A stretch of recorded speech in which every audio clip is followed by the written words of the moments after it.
नमस्कार दोस्तों, आज हम आपके लिए जानकारी लाए हैं विश्व की एक रहस्यमयी जगह बरमुडा ट्रायंगल की।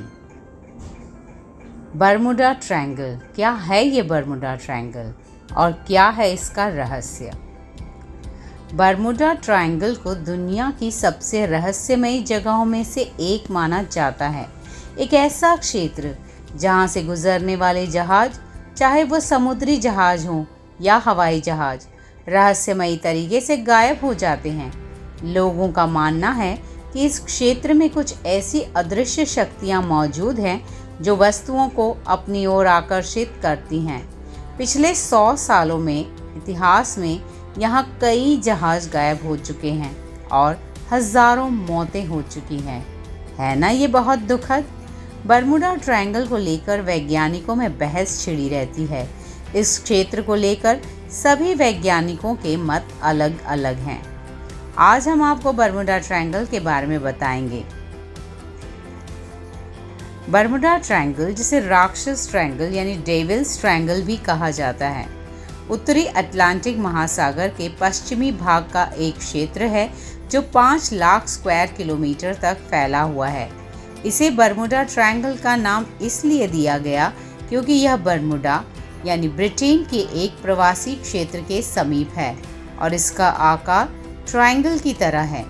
हालांकि इस बात का कोई पुख्ता सबूत नहीं है।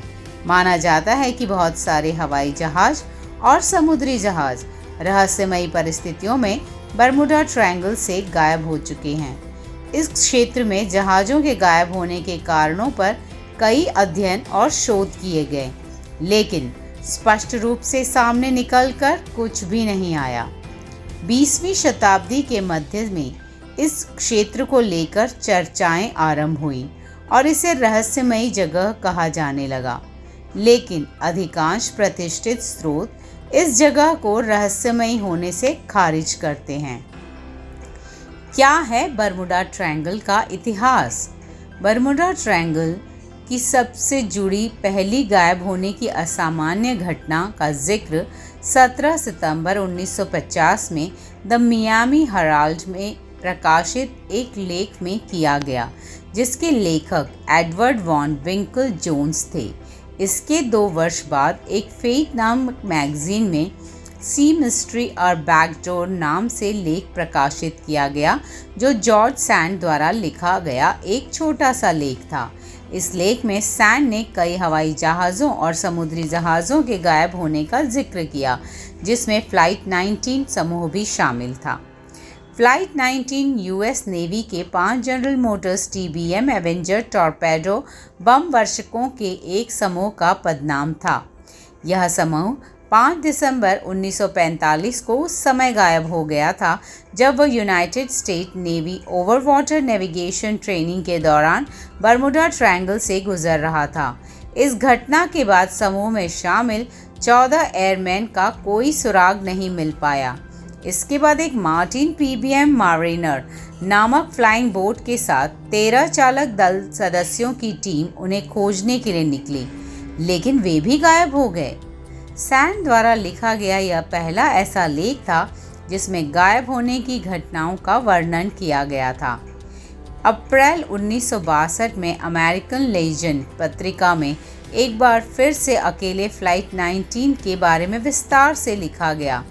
लेखक एलन W. एकर्ट लिखते हैं कि फ्लाइट लीडर को यह कहते हुए सुना गया कि हम सफ़ेद पानी में प्रवेश कर रहे हैं, कुछ भी सही नहीं लग रहा है, पानी हरा है, सफ़ेद नहीं। उन्होंने यह भी लिखा कि नेवी बोर्ड की इंक्वायरी के अधिकारियों द्वारा कहा गया विमानों ने मंगल के लिए उड़ान भरी। इन बातों से पता चलता है कि एकर्ट रहस्यमय क्षेत्र में कुछ अलौकिक शक्तियों का होने का दावा कर रहे थे। फरवरी 1964 में पल्प मैगजीन अर्गसी में विंसेंट गैडिस नामक लेखक ने अपने लेख द डेडली बरमुडा ट्रायंगल में लिखा कि फ्लाइट 19 और दूसरे गायब हुए जहाज क्षेत्र में अजीब घटनाओं के एक पैटर्न का हिस्सा थे। इसके बाद गैडिस अगले साल इनविजिबल होराइजन में भी इसके बारे में विस्तार से लिखते हैं। अन्य लेखकों ने गैडिस के विचार को विस्तार से प्रस्तुत किया। चार्ल्स बर्लिट्ज रिचर्ड विनर और अन्य कई लेखकों ने इकर्ट द्वारा लिखित अलौकिक शक्तियों पर आधारित लेख लिखने जारी रखे। गैडिस ने अपने लेख में ट्रायंगल की सीमाओं को चित्रित किया, जिसके कोने मियामी, सैन जुआन, पुएर्टो रिको और बरमूडा पर बनते हैं। बाद के लेखक सीमाओं की इस परिभाषा से सहमत नहीं थे। कुछ लेखक अलग बाउंड्रीज और कोनों के बारे में लिखते थे। कुछ लेखक इसे आयरिश तक फैला हुआ बताते हैं।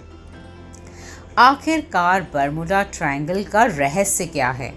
बरमूडा ट्रायंगल को लेकर लोगों द्वारा अलग अलग एक्सप्लेनेशन दी गई। कुछ लोगों का मानना है कि इस क्षेत्र के नीचे एलियंस मौजूद हैं जो इन घटनाओं को अंजाम देते हैं। कुछ लोग यहाँ राक्षसी शक्तियाँ होने की भी बात करते हैं, तो कुछ इसे भूत प्रेतों का स्थान मानते हैं। लेकिन कुछ वैज्ञानिक स्पष्टीकरण ऐसे भी हैं जिन पर विश्वास किया जा सकता है। चलिए जानते हैं इन साइंटिफिक एक्सप्लेनेशंस के बारे में।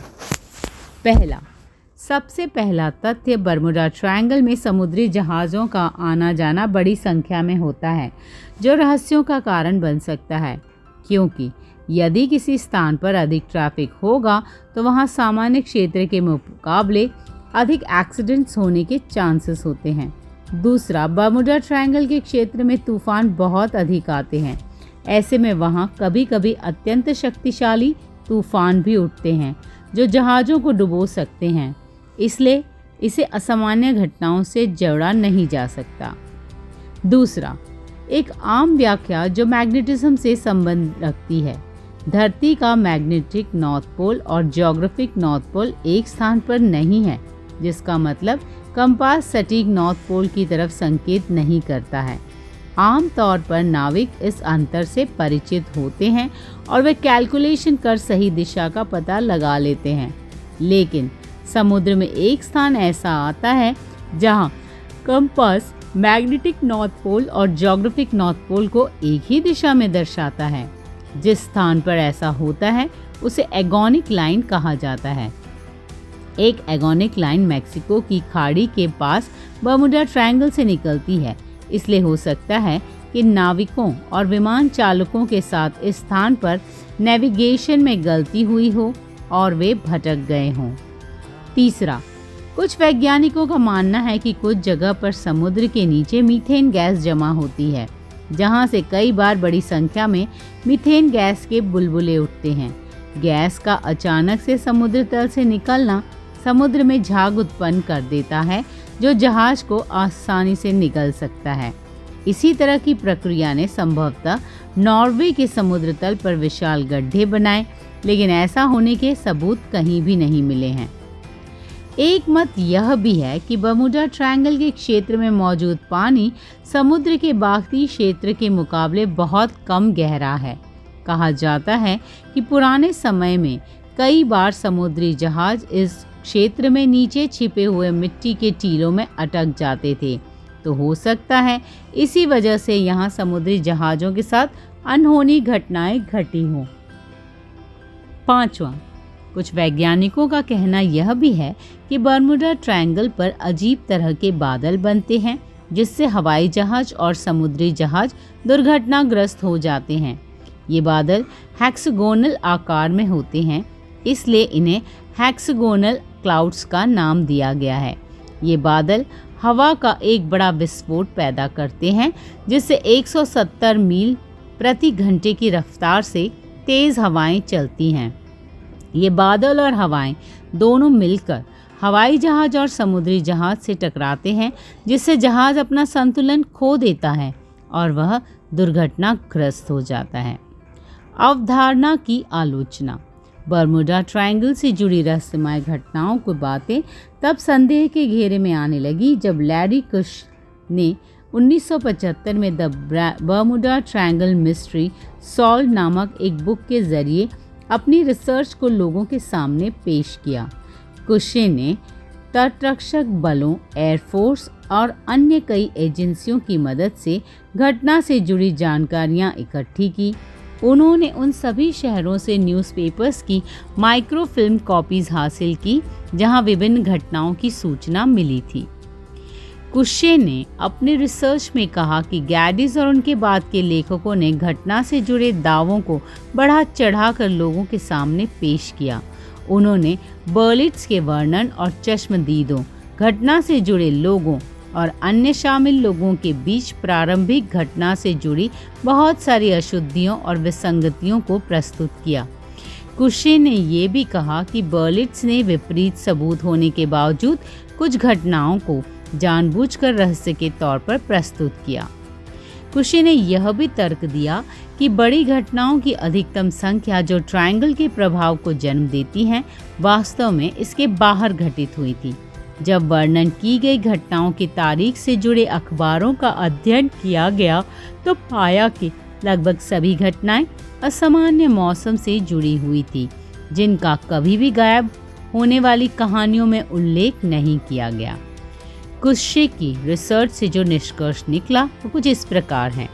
जिन हवाई जहाज़ों और समुद्री जहाज़ों के गायब होने का जिक्र किया गया, वे समुद्र के किसी अन्य भाग में होने वाली घटनाओं से अधिक नहीं थी। ऐसा क्षेत्र जहां उष्णकटिबंधीय चक्रवात बार बार आते हैं, वहां गायब होने की संख्या अधिकांश भाग के लिए न तो अनुपातहीन, न ही असंभव और न ही रहस्यमय थी।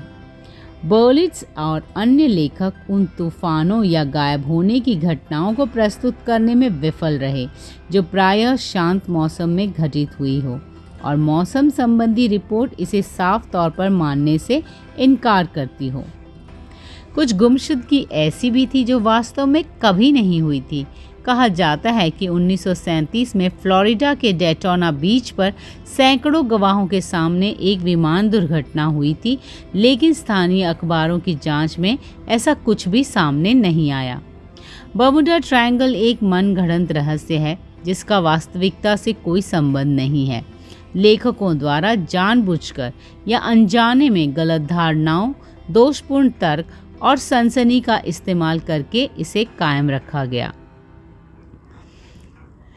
इसके अलावा 2013 में किए गए अध्ययन में world wide fund for nature द्वारा शिपिंग के लिए दुनिया के 10 सबसे खतरनाक पानी वाले स्थानों का पता लगाया गया, लेकिन उनमें बर्मुडा ट्रायंगल शामिल नहीं था। बर्मुडा ट्रायंगल से जुड़े मानवीय कारक। हो सकता है बर्मुडा ट्रायंगल की सही व्याख्या समुद्र में मौजूद ना होकर हमारे दिमाग में मौजूद हो। हमारा दिमाग प्रायः विचित्र या यादगार घटनाओं की तरफ अधिक झुकाव करता है। उदाहरण के लिए हम ऐसी बातों को अधिक याद रखते हैं जो असाधारण हो, जैसे कि एक ऐसी जहाज़ का गायब होना जिसके गायब होने की वजह स्पष्ट ना हो, और एक तूफान की वजह से जहाज़ का गायब होना। हमारा दिमाग उस घटना की ओर अधिक झुकाव करेगा जिसमें जहाज़ के गायब होने की वजह क्लियर नहीं है। और जब हमारे सामने एक बार कुछ आकर खड़ा हो जाता है तो हमारा ध्यान बार बार उसी की तरफ जाता है। इसे आवृत्ति भ्रम भी कहा जाता है। जैसे कि जब हम एक बार किसी चीज़ से परिचित हो जाते हैं तो हम इसे अपने चारों ओर अधिक नोटिस करते हैं। उदाहरण के लिए, अगर हमने कोई नई कार ली है और जब हम कार से बाहर निकलते हैं तो हमारा ध्यान रोड पे चलने वाली इस कार के मॉडल पर अधिक जाता है। ऐसे लगता है जैसे अन्य कारों के मुकाबले में एक ही कार के मॉडल अधिक हैं। तो हो सकता है बर्मुडा ट्रायंगल को लेकर भी हमारे मन में इस तरह के विचार उत्पन्न हो रहे हों। तो इसका निष्कर्ष क्या है? हम उम्मीद करते हैं हमारा ये आर्टिकल बर्मुडा ट्रायंगल क्या है और क्या है इसका रहस्य आपको ज़रूर पसंद आया होगा। हमने अपनी तरफ से पूरी कोशिश की है कि इससे संबंधित सभी जानकारियाँ आप तक पहुँचाएँ, ताकि आपको इस विषय के संदर्भ में किसी दूसरी वेबसाइट पर जाने की ज़रूरत ना पड़े। अगर आपको ये जानकारी पसंद आई हो और कुछ नया सीखने को मिला हो तो कृपया इसे दूसरे सोशल मीडिया नेटवर्क पर ज़रूर शेयर करें। हमारे चैनल को सब्सक्राइब करें और इस वीडियो को लाइक करें और अपने कमेंट्स शेयर करना बिल्कुल न भूलें। धन्यवाद।